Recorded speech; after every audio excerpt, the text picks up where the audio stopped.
Welcome to the Computer Security Seminar from Purdue University.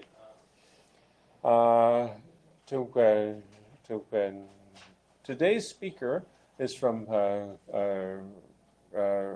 Colorado State University. She is Indrakshi Ray, and she will speak on an anonymous fair exchange e-commerce protocol. Thank you. Indrakshi. I'm Indrakshi Ray, and I joined Colorado State University in fall of 2001. So before beginning my talk, I would like to very briefly describe some of the current projects I'm involved with.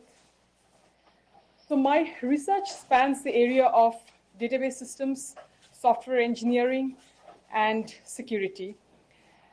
The work that I'm doing in software engineering is basically on designing secure systems. Now, pretty much everybody agrees that you need to address security concerns at every phase of the software development lifecycle. You can't add security as an afterthought to any system. So we are trying to address security concerns at the design phase. Now, design of a software application is not designed as a monolithic unit. It is typically decomposed into modules on the basis of functionality. And security concerns in general are pervasive in nature. By this, I mean that a security concern impacts not only one module, but impacts several of these modules. Now, embedding the security concern inside the application has several disadvantages. For example, if you are to understand the security concern, you must understand the functionality of the module in order to understand the security concern. If you want to change it, you have to make the changes in a number of places because the security concern is spread across multiple modules. So our solution to this problem is to abstract away the security concern into a separate module, which we term the aspect, and then methodically integrate this aspect with the module of the application. And the end result of this integration is that you have an application in which the security concerns have been addressed. Now, isolating the security concern into an aspect has certain advantages. For one, now the security concern is kept separate from the application. So they are separately documented, the security requirements. You can understand it more clearly because now you don't have to understand the application to understand the security concern. And the third is changing is much easier because when the security concern changes, you just make the change in the aspect and you can get the effect. So this, having said that, but before this approach can be used, we need to answer some research questions such as how do we specify security aspects? How do we what are the properties of the security aspects? How do we verify these properties? How do we analyze the security aspects? How do we integrate multiple of these aspects? And how do we, how do we resolve conflicts between the different security aspects? So this project that I just mentioned is funded by the Air Force Office of Scientific Research. And a related project that we are doing is on the design of trustworthy systems, in which we have, a trustworthy system typically has different dimensions to it. For example, it should be fault tolerant, it should be secure, it should, satisfy certain performance objectives. Now, all these different dimensions impose, different kinds of requirements, and sometimes these requirements conflict with each other. So how do we find such conflicts? How do we do the conflict resolution? And what can we say about the resulting system? The other project that I'm doing is based on survivable transaction processing. And the idea is that however sophisticated prevention techniques you come up with, attacks are a fact of life and they will occur. And this is because attacks can occur not only from outsiders, attacks can be caused by perfectly legitimate, authorized users, disgruntled users. So they may go ahead and corrupt part of your database. And so other transactions reading from these corrupted data items and writing other data items helps spread this damage. So the issue here is how do we assess the damage? How do we repair the damage in a timely fashion? And the problem becomes even more acute when the transactions in the system are not just simple transactions of the classical transaction processing model, but they are more advanced transactions, and which are basically composed of component subtransactions having complex dependencies between them. So in this case, the dependencies also further help spread the attack. So this project that we are doing is funded by the National Science Foundation. And the third project I'm currently involved in is on modeling trust. Now, in the security world, people assume a very simplistic notion of trust. Either an entity is trusted or it is not trusted at all. But in real world, there is no such absolute trust or distrust. We have different degrees of trust. So I might trust you to some degree on some context. Now, what we are trying to do over here is try to identify what are the factors that affect trust as pertaining to information systems. So what are the factors it depends on? How can we come up with a degree of trust? And how does trust change with time? What happens if we combine information having different degrees of trust? What is the resulting trust value of this information? So these are some of the questions that we are trying to answer. And this project is funded by Air Force Research Labs and Federal Aviation Administration. Having said that, I come now to the main part of my talk, which is an anonymous fair exchange e-commerce protocol. And this was one of our past projects, and it was funded by the National Science Foundation. And this work I did with my colleague Indrajit Ray at Colorado State University. So the outline of this talk will be organized as follows.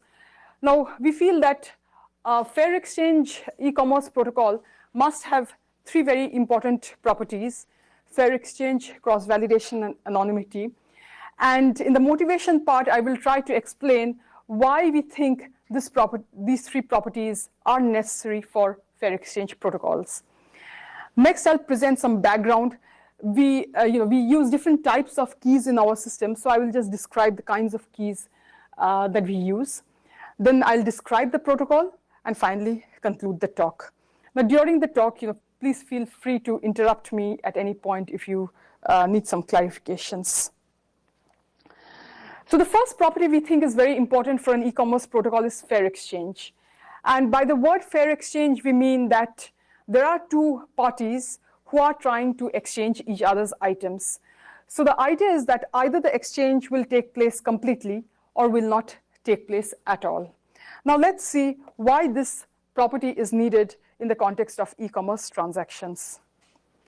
So we have a customer, and who's that lady, and we have a merchant. And the customer tells the merchant, I want to purchase Mento Madness.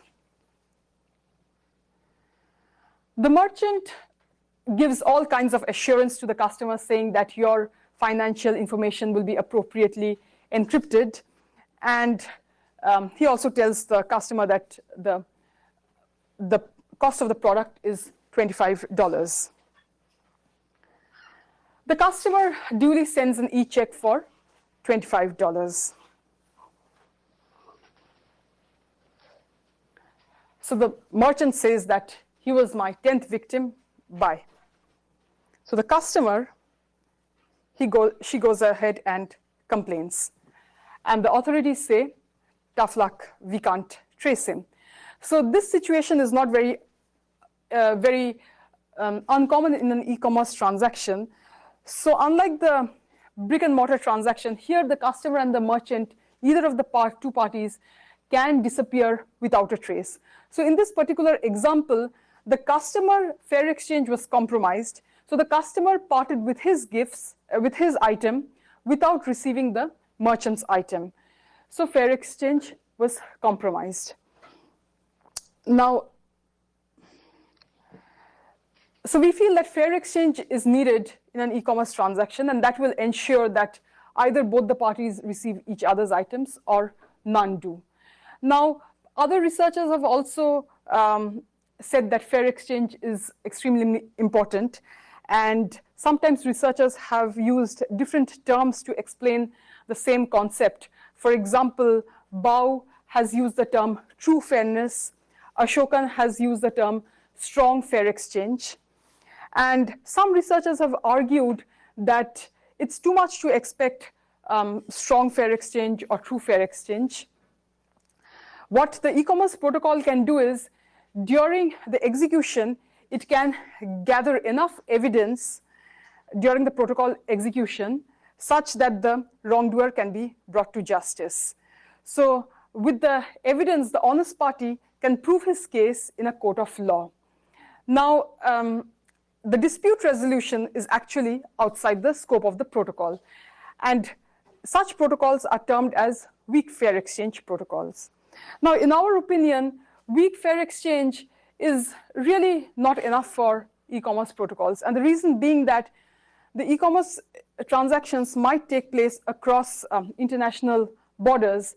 And so if you say the dispute resolution, and dispute resolution in such cases is a non-trivial problem because different countries are governed by different laws. So what we want to do is that our protocol should ensure fair exchange always, by which we mean strong fair exchange.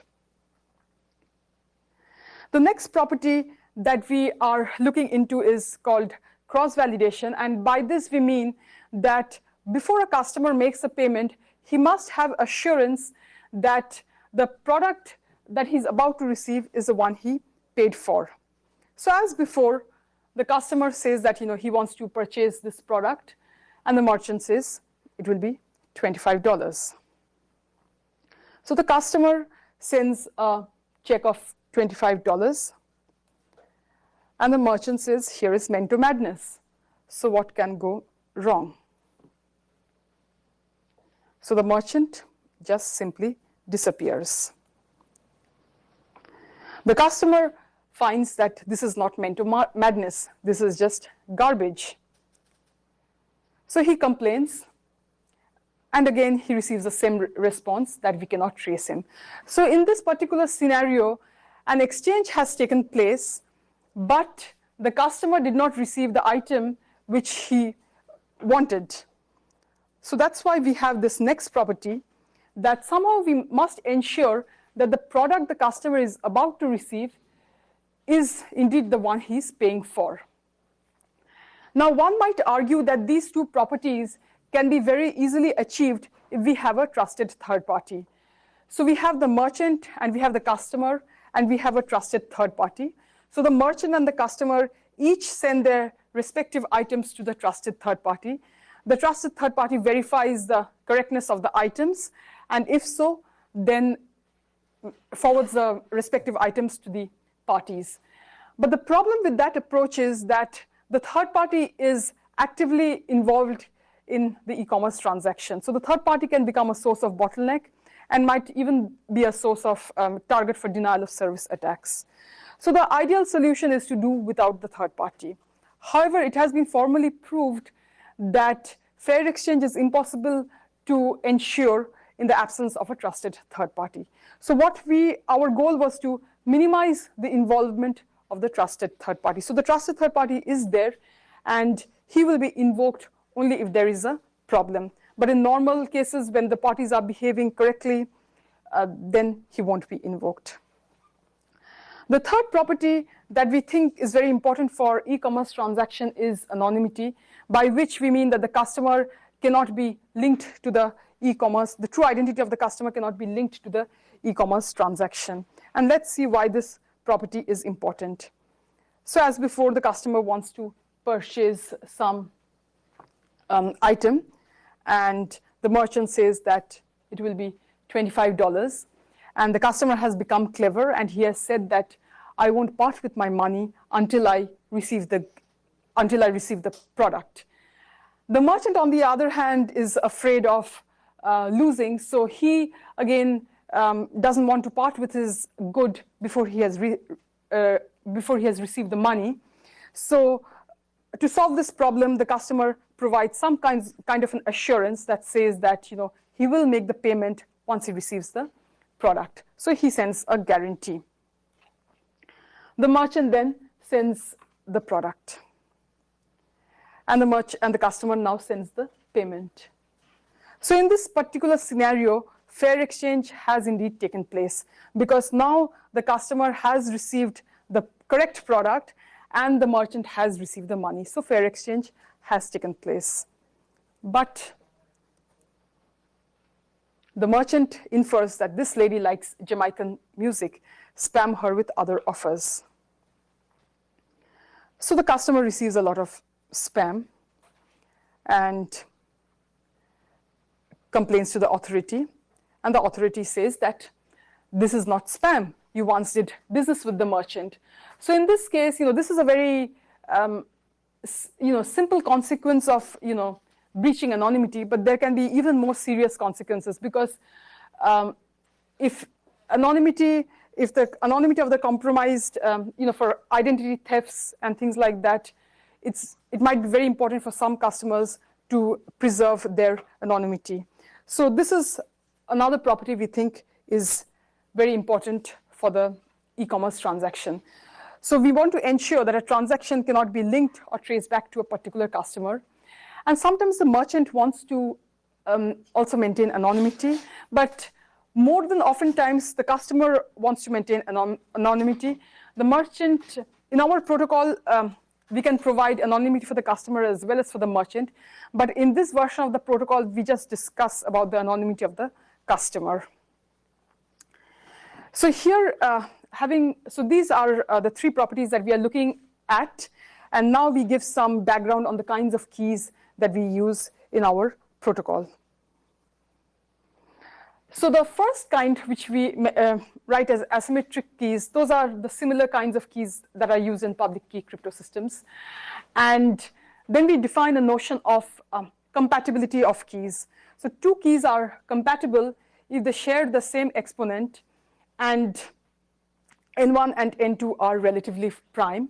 And E is relatively prime to phi n1 and phi n2, where phi n1 and phi n2 are Euler's totient functions. So this is our notion of compatible keys. And based on the notion of compatible keys, we define what is known as the product key. So the product key, K1 cross K2, is defined as, so the exponent is E, and the modulus is N1 times N2. And the notation MKI means that M is encrypted with the key KI. And the nice property of the product key is that if you encrypt an item with the product key, you can decrypt it with any of the individual compatible keys.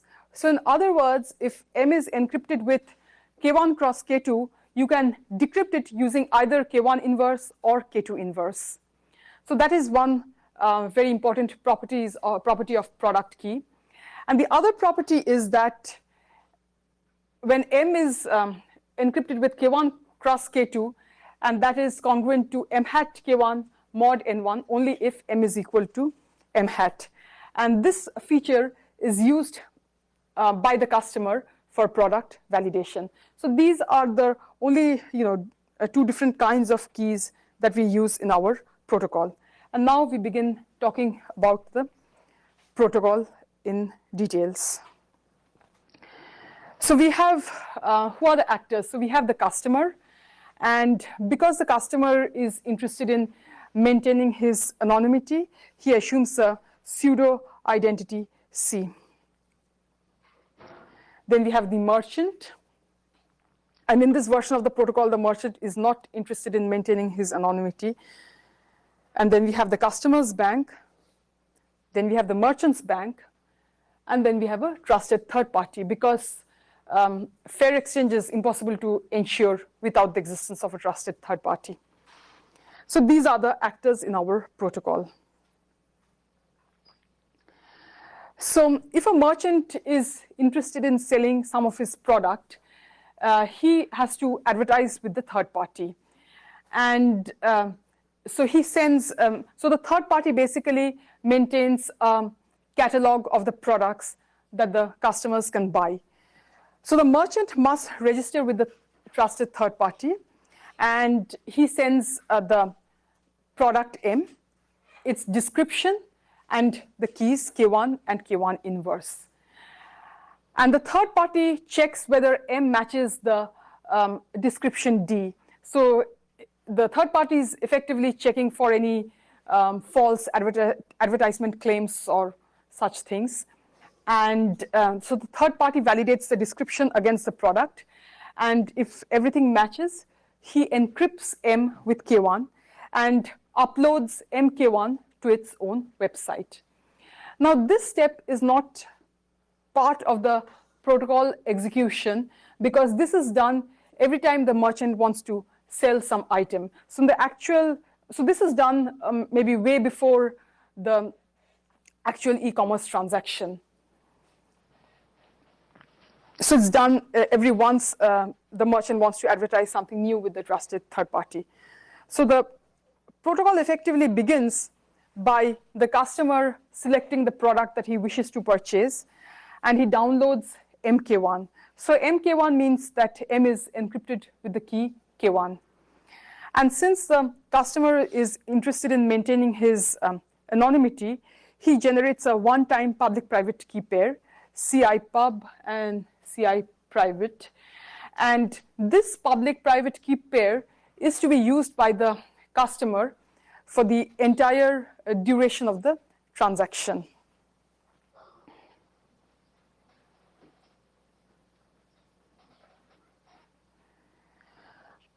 So the customer, he gets in touch with the merchant and tells him that he is interested in buying the product which he's seen on the web. And so he sends the merchant a purchase order. The purchase order basically contains the product identity, the cost of the product, and he signs the purchase order using his one-time private key. And he also needs to send the one-time public key to the merchant because otherwise the merchant won't be able to decipher the purchase order. And he also signs a digest of the purchase order. That way the merchant can verify he has received the correct purchase order.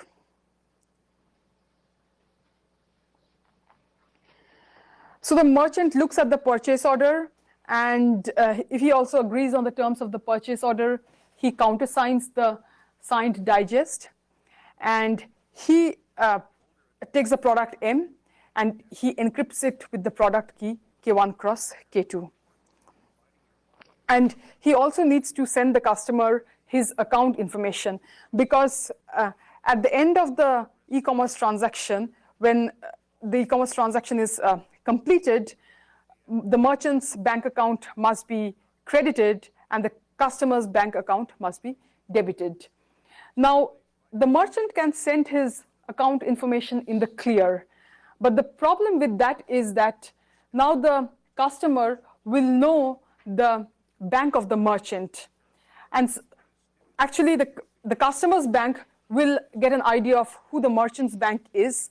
And since the customer's bank knows the true identity of the customer's bank will then might collude with the merchant's bank and compromise the anonymity of the customer. So what the merchant provides is an encrypted account information. It just says that this particular encrypted account must be credited.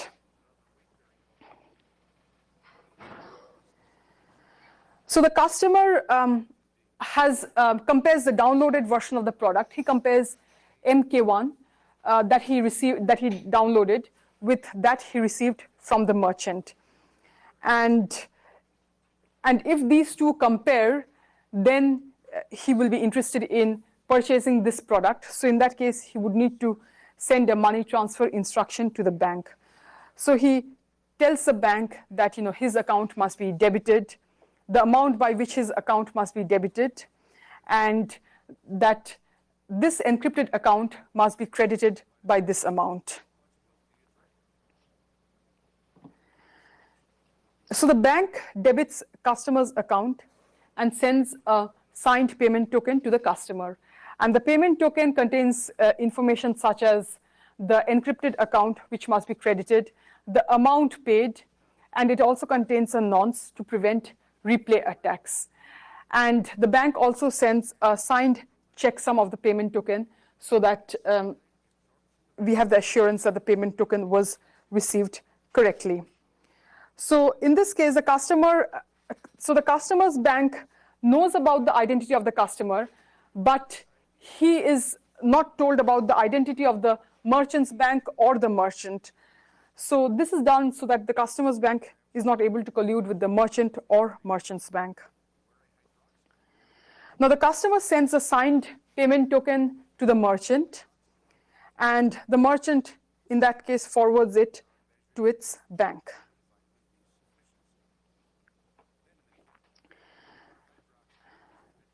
Oh, I forgot one thing actually.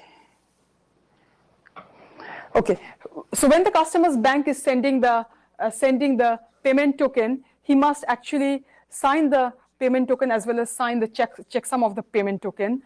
And if he signs it with his own private key, then the merchant's bank will get an idea of who the customer's bank is.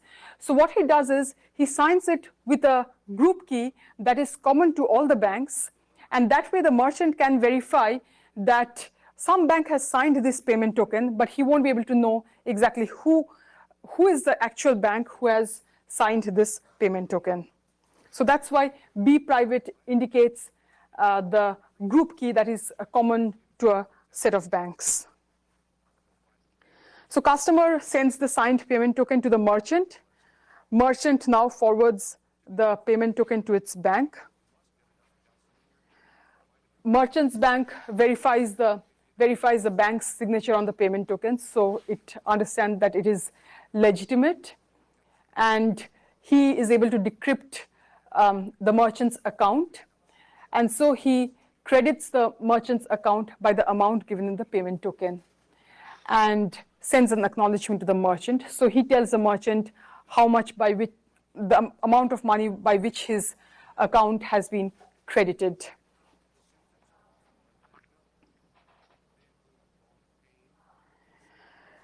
And the merchant, after receiving the acknowledgement from the bank, has assurance that he has received the correct payment. So in that case, what he does is he forwards the product decryption key and to the customer, and the product decryption key is encrypted with the one-time public key of the customer, and the protocol ends here. So that is our e-commerce protocol, which ensures anonymity, cross-validation, and fair exchange. So any questions at this point?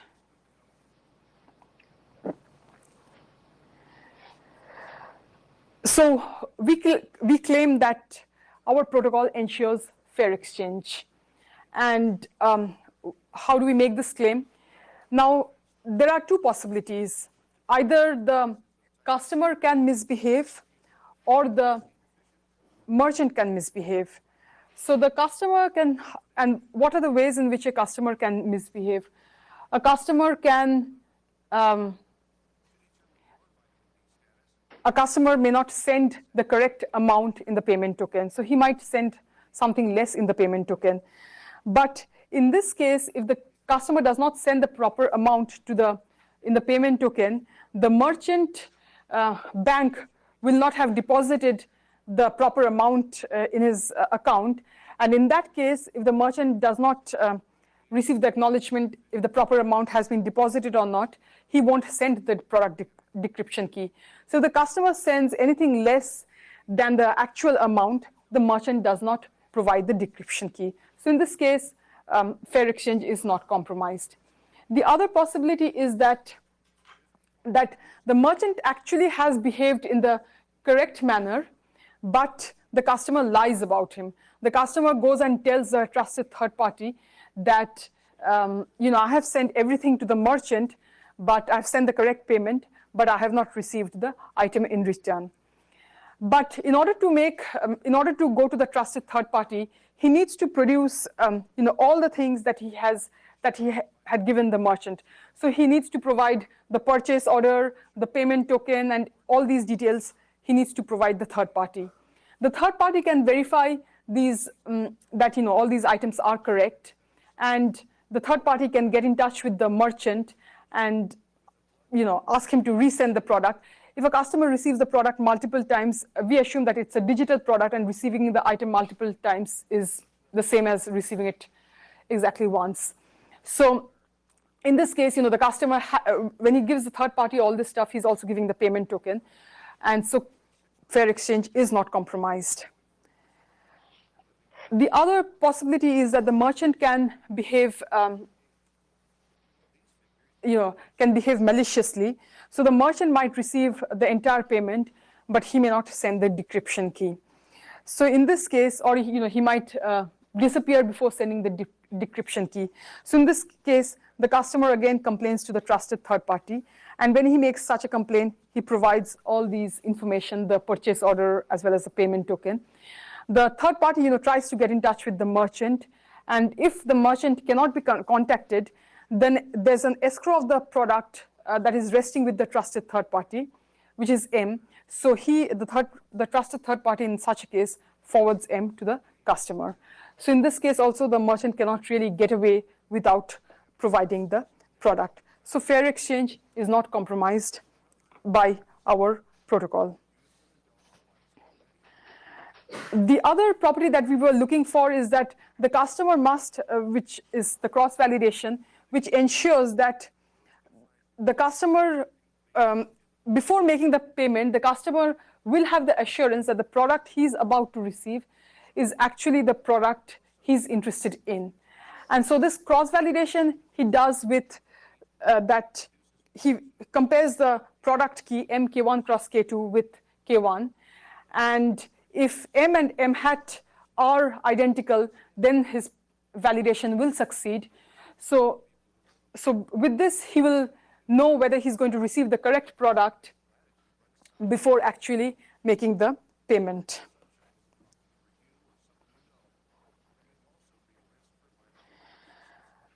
And the third property that we were interested in is analysis of anonymity. And here, what we are trying to ensure is that no single party has enough information that can link the customer to the merchant or the customer to the transaction.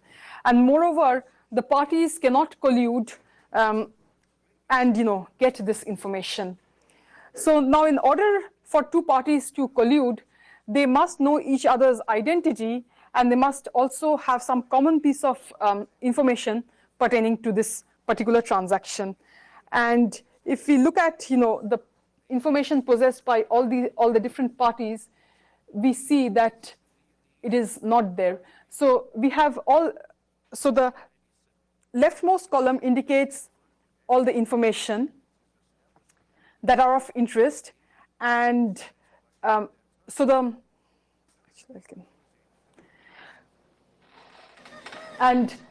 each of the rows says what is the information possessed by each party. For example, the customer's bank knows the customer's ID. The customer's bank knows his own ID, but he does not know the merchant bank's ID or the merchant's ID or the third party's ID.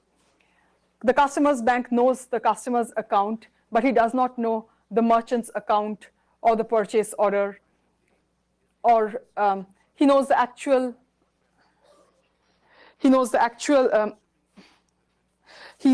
public key of the customer, but he doesn't know the one-time public key of the customer, and he knows about the payment token. Similarly, the merchant's bank doesn't know the customer's ID. There is some error here, actually. He actually doesn't know customer's bank ID or customer's bank ID, because the customer's bank has signed the payment token using a group key. So in that case, the second entry should be no. So in this case, if we analyze what are all the information known by the different parties, so we'll find that the merchant knows almost the maximum number of information, and the merchant knows the identity of the merchant's bank, so he can actually collude with the merchant's bank. And in this case, the merchant will not learn anything new from the merchant's bank, because the information possessed by merchant's bank is a subset of the information possessed by the merchant. Similarly, the merchant might know the third party's identity, and so he might collude with the trusted third party. But again, the information possessed by the third party is a subset of the information possessed by the merchant. So in this collusion, the merchant will learn nothing new. So the merchant can basically collude with merchant's bank as well as with the third party. And even if he does this collusion, he will not learn any new information, and he will not learn the customer's ID. So in this case, anonymity has been achieved. And so in this case, we have come up with a protocol that ensures fair exchange, cross-validation, and anonymity of the customer. And we have tried to minimize the use of the trusted third party. So the trusted third party is used only when something goes wrong. So if the merchant or the customer fails or behaves maliciously, then only the trusted third party is contacted. Otherwise not. And in a subsequent work, we are investigating how the work of the trusted third party can be distributed across different trusted third party, so that a quorum of them must get together, and that way, we minimize the trust on a single third party to get the information. So with that, I conclude my talk. Do you have any questions?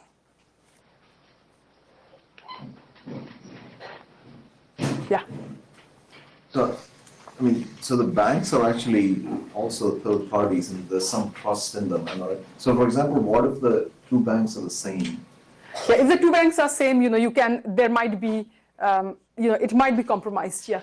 But if the two banks are co-located, then there might be. But if they are distinct, then, and this is a very, subtle issue actually, whether we should trust of course, if it's a Swiss bank, we will always, trust it. We know that they won't cause any anonymity breach. But otherwise also, banks are trusted to some account. And one might argue that even if you encrypt the bank account information, but ultimately at the clearinghouse, when it has to be physically transferred, through that, you can, get this information. But we have to assume that, the clearinghouse is trusted to some extent, and this information won't be revealed.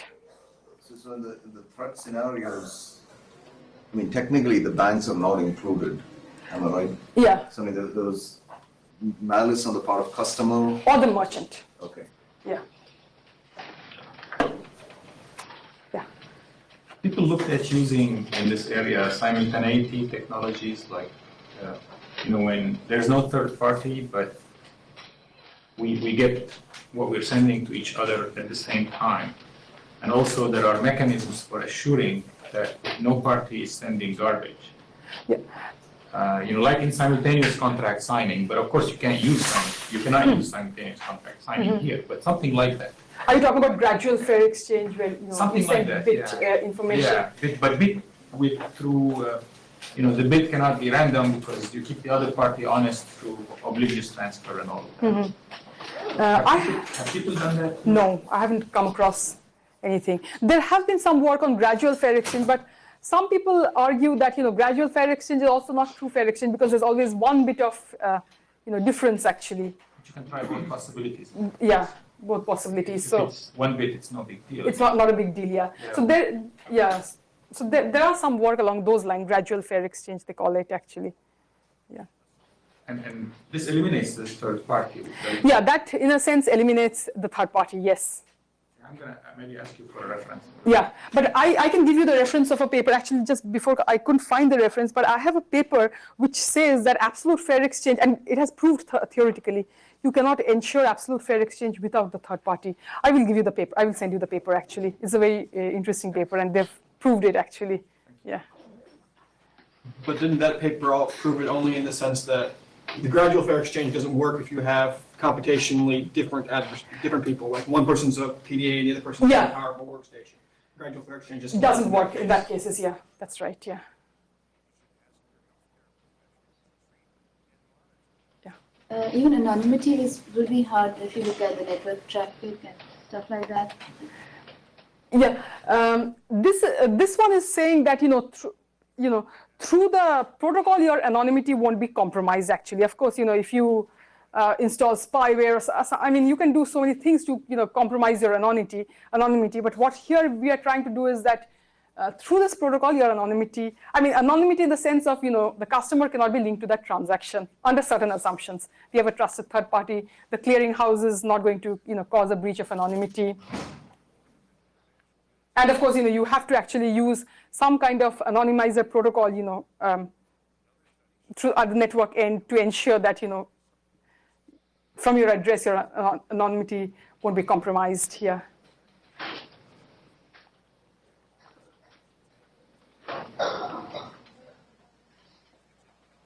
Any more questions?